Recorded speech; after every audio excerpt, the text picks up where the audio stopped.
Dans cette vidéo, je vais vous montrer comment utiliser les fonctions stat pour entrer une série de valeurs et faire un certain nombre de calculs, calculer les indicateurs, moyenne, minimum, Q1, médiane, Q3 et le max, dans le cas d'une série simple, c'est-à-dire une série non pondérée.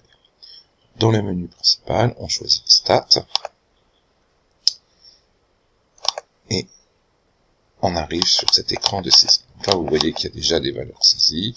Je vais les effacer. Donc, il faut que je vienne ici, dans ce menu-là. Donc ici, vous avez la possibilité de choisir un certain nombre d'outils que je peux basculer de l'un à l'autre. Et donc, je vais choisir dans cette barre de menu ici, del A. Supprimer la liste, je réponds oui. Et je rentre les valeurs qui me sont proposées, 1,7, 2,1, 3,4, 1,2 et 0,8. Voilà. J'ai rentré toutes les valeurs de ma série et je vais maintenant revenir sur cette série de commandes avec ici calc sur la touche F2 et je dois choisir quel type de calcul je veux faire.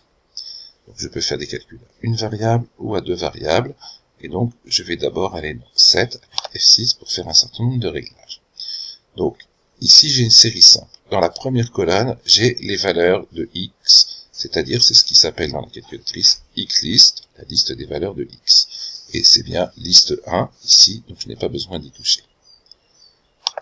Ici, pour les valeurs de la fréquence, comme c'est une série simple, il n'y a pas de fréquence, et donc dans ce cas-là, on met 1, c'est-à-dire la touche F1 ici, c'était déjà le cas ici.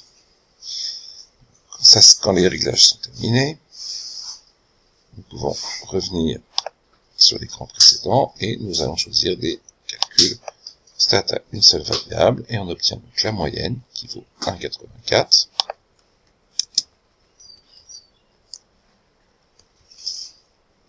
Le nombre de valeurs ici est 5, c'est l'effectif total. Je vais descendre un petit peu dans l'écran. Le minimum vaut 0,8. Le premier quartile vaut 1,2. La médiane vaut 1,7. Le troisième quartile vaut 2,1. Et le max vaut 3,4. Voilà, toutes les valeurs que vous lisez ici, min, Q1, Q3, med, Q3 et le max. Donc là, vous avez déterminé tous les indicateurs statistiques que nous apprenons à calculer au niveau du programme de seconde. Soyez cependant vigilants, car la manière dont la calculatrice calcule les quartiles ne correspond pas tout à fait à la manière dont nous les calculons en classe, car il s'agit ici d'une définition américaine, de même pour la médiane. Les valeurs que vous indique la calculatrice sont très proches, parfois égales, à celles que vous pourrez calculer à la main, mais il peut y avoir de petites différences.